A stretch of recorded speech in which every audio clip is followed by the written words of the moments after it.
Dave, it's time for your trivia question about the show you're on. All right, so here it is. Actually, I think you're going to get this because this came up in conversation earlier. Earlier, I'm going to get this. Who was the contestant on the episode titled "When Was the Last Time You Pooped Your Pants"? I know. Just to give you a hint, we just said this person's name. I forget her last name. It's earlier, like 30 minutes ago. Julia. That is incorrect, Dave. It was Jill Bernard. And That's again, what I just said. have to remind you, we just talked about her 30 minutes ago. All right, Dave. All right, you win this one. Do I? I mean, did I win something? Did anyone really win? Everybody, please check us out at Six Unseemly on all social media and unseemlyquestions.com. Let's get the show started.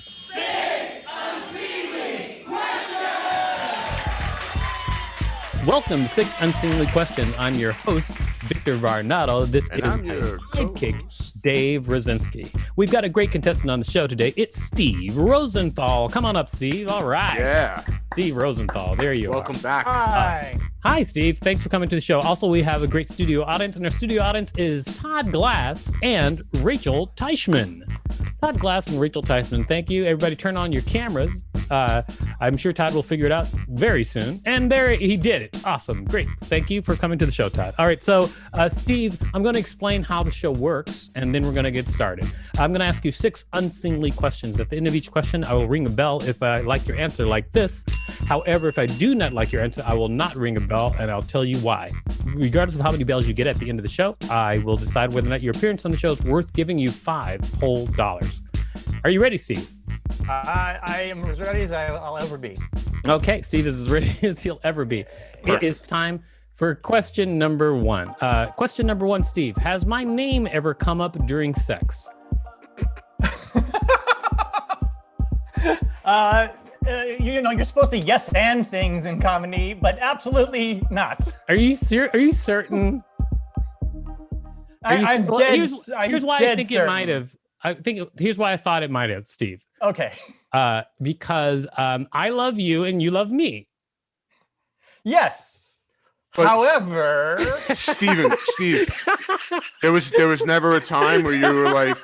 There was never a time where you were like doing it and you were like, let's turn on that Varnado fan. It's really hot in here. Yeah, that would count. No. That should count. That's happened to me before. So I've said your name before by accident. Really turned on by Varnado Realty. Yeah. In New York. There's a motorcycle going. No, there are different kinds of love, Victor. Yeah. I don't know if you. Not that kind, right? Yeah. Like we put love in express love in very different ways. I don't know what you do. Has my name ever come up during sex with your wife? Rachel just called you homophobic. Yeah. You called me homophobic? Yeah. Because I've never yelled Victor's name during sex, I'm homophobic. Honestly, I would rather just think about baseball if I had to pick. Yeah. I would just go baseball. The worst you could say is that I'm like Victor Varnado-phobic. Who is it? All right. You know what? I'm going to say, I'm going to give you a bell on the question. I'll tell you why. It's because you admitted you love me. All right. So, okay. Did he? Yeah, he did. He did say that he had a different kind of love than maybe I was expressing. It was a groovy kind of love. Yes. No, that's just a song. Todd knows it.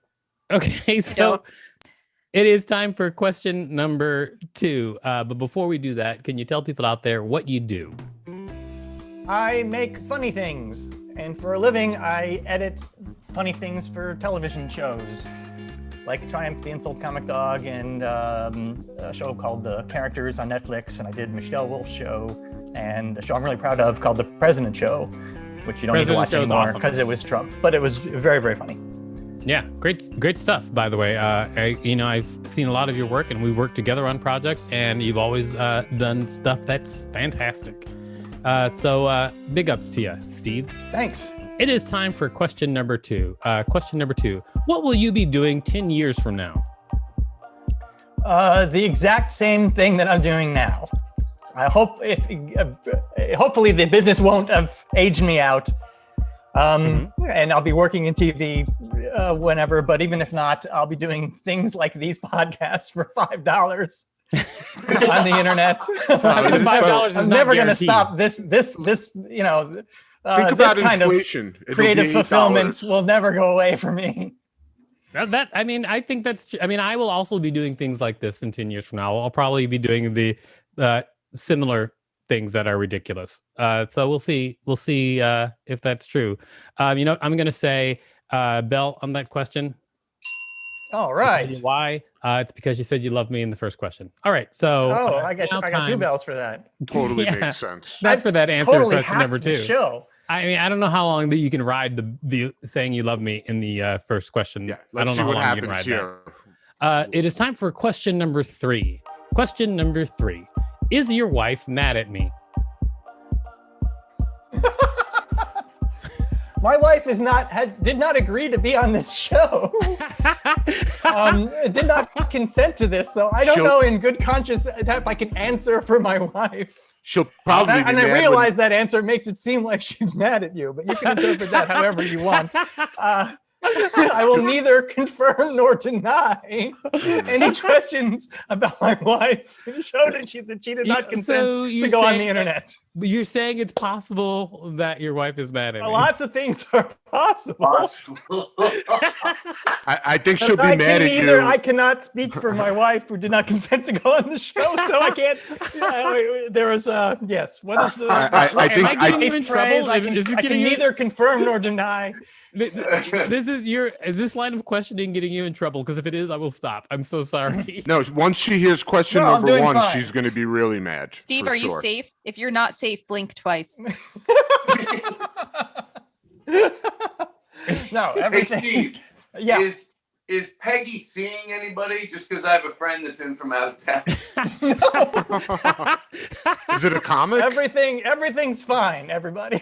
Everything's fine. This is great. All right. Yes. So I'm going to say no bell on that question because it got weird. All right. So it is time. I'm gonna give myself my own bell.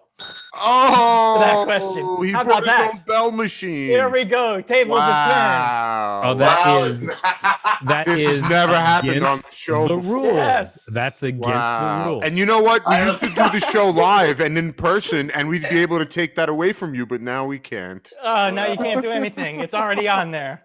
It's already on the audio. I mean, you know what? I'm not going to go as far as demanding that it be edited out. I'm going to leave it in there. He gave because himself I like want 4 bells. people to know Hey, the who crowd they're loves dealing it. with. Okay. The crowd wasn't. Oh, yeah. shit. Oh, Steve The was crowd making, hates it. making belligerent noises from his keyboard, and he knocked it over. Yeah, smash Serves that you right, thing. Rosenthal. Yeah, smash it like Serves it's a you right. guitar. I mean, I hope it's okay, but serves you right. Oh, All right. okay. It's time for question number 4, Steve. Are you ready for question number 4? All right. Yes. Question number 4 is, what pisses you off? Oh, fascism. Wow. That was not the same thing I guessed that you would answer. You were gonna guess like people who are annoying in line or something like that. Oh no, We're actually gonna- earlier my guess was everything. Ah! But fascism. Why fascism? It's a good thing to be upset about, I think. I mean, it is. I mean, murder is also a good thing to be upset about. Right? But so I'm saying, why pick fascism? I mean, you could pick murder. Why not? Why I fascism? could have picked murder. Yeah, it you could. sometimes goes, fascism goes along with murder. Right. It can. You Yes. did pick So there you murder. go. You picked both. So I you don't dug want to tell myself me a why you hole to picked. try to make comedy out of fascism and murder right here. Yeah, why? I don't know. I just want to know why you pick fascism over other things. That's all. It that was- genuinely pisses me off. That's a simple. You could say because you could say very frivolous things, and then maybe you're the jerk. Mm-hmm. But you say fascist, no one's going to disagree with me. Yeah, and think maybe the he- worst of me if I say fascism. Maybe he is the Like jerk. everyone's got to go, yeah. I guess that's a reasonable thing. Maybe he's a really nice guy who's not. So you annoyed picked at fascism things. because it was a safe thing to be pissed off at it? I think so. I think I was edging my bets there and trying to go really, really safe. I agree with you. Fascism is a thing that's safe to be pissed off at. So I agree Right. with you. So I'm going to give you a bell on the question. All right, thanks. Nice. All right. It is time for question number 5. Question number 5. What would your dream job be? My dream job. I came close to having it on some of these comedy shows of like just doing. Yeah, it's just close to what I do of having funny people come and bring me funny things that we work on together. It would be nice if it made a lot of money. So it's like it would be like doing what you're doing now, but with more money. Yes, if whatever the when you sometimes the things that make a lot of money aren't the funniest things. I think like Borat is huge and it's probably the funniest thing ever, or South Park or things like that. But a lot of things are very mainstream. And then you do niche things like The President Show, and people love it, but not enough people to even keep it on the air. And it'd be nice if I was on one of those that everybody loves it and it makes a lot of money. So I'm only like the one thing away that's going to make a ton of money someday. I agree. I feel that way a lot too. I feel like I'm always like one thing away from something big. I feel that same way all the time. But I'm gonna say no bell on that question because it reminds me that I would also be happier if I was doing exactly what I'm doing with more money. Right. Which Me is too. sadness. Me too. Yes. Oh, everybody. How about That's you, the Dave? dream job. Yeah, sure. At least All right. it means you like what you're doing.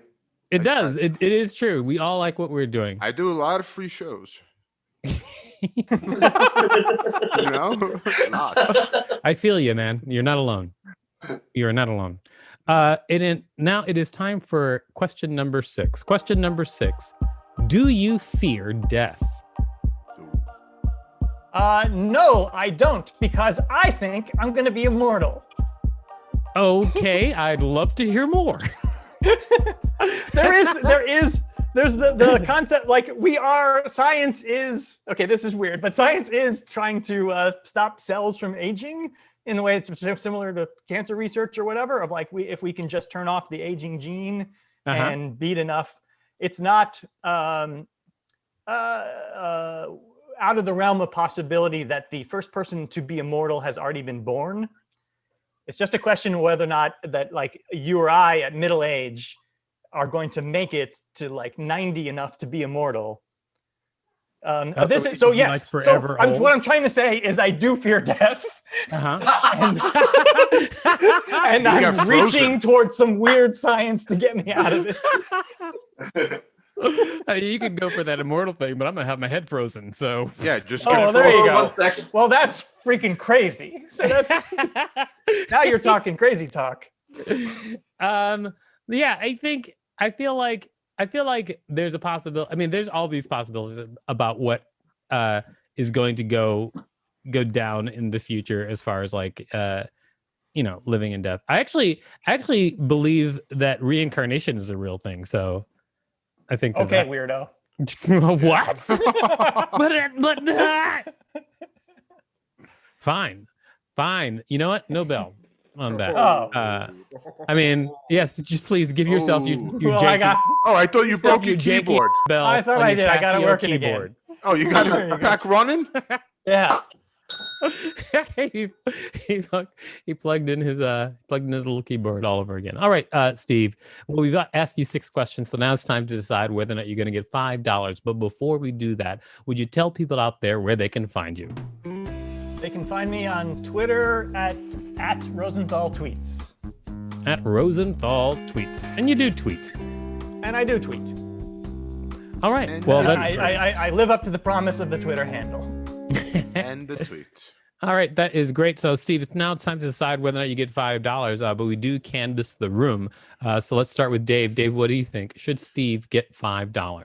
I think Steve got a lot of spite bells, which I feel for him for, which are not giving him bells for answering your questions normally. So I feel bad. And yeah, I guess my vote is yes. He needs it Okay. The vote is yes. for self-esteem purposes. Got it. All right. So, Rachel, what do you think? Should Steve get $5? I do think it's odd that he fears his wife and is homophobic toward you, Victor. So those were 2 points against him. There are a couple of points for him that are: one, he applied his dominance by ringing his own bell, and I really appreciate that. And like, who can say no to Steve? So yes, give him $5. All right.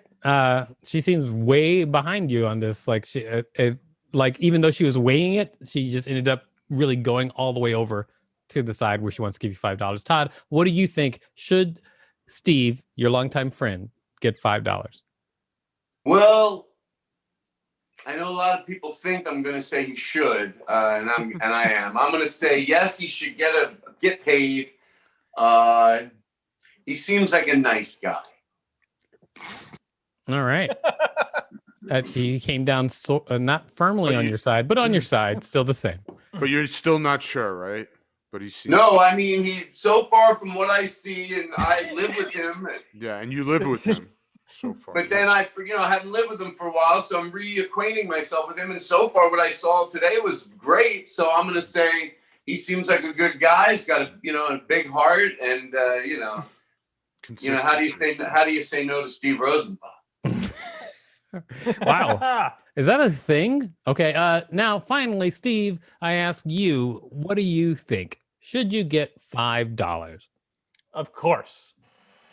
Of course. I disagree, and I'll tell you why. You should definitely not get $5 because for crossing the sacred line of ringing your own bell, you shall be punished. No $5. But I knew I should have put a boo in here. You what? I knew I should have put a boo in here. I didn't get one. You didn't get a boo in there? I didn't get a boo. I can only applaud. Why don't you just record not getting $5 every time that you guys have sex? What else you got in there? Like doink? You got doink in there? No. Or awooga? I just got some fake laughs. Wait, hey. Any fart sounds? Before we go through your entire sound bank, can we just stop for a second? Steve, that's gross.